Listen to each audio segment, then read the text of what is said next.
क्या पेट्रोल सस्ता और डीजल महंगा होने वाला है? साल 2025 में क्या आवाम को मिलने वाली है खुशखबरी या फिर से होगा कीमतों में इजाफा? आइए जानते हैं।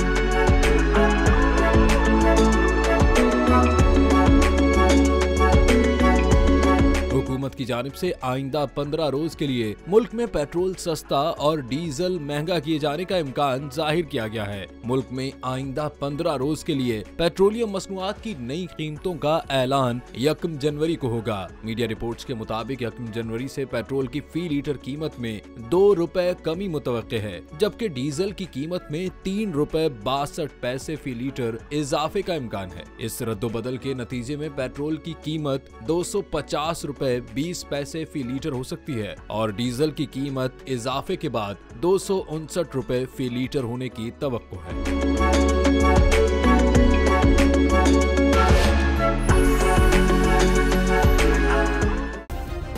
सब्सक्राइब करें और बेल दबाएं ताकि कोई खबर रह न जाए।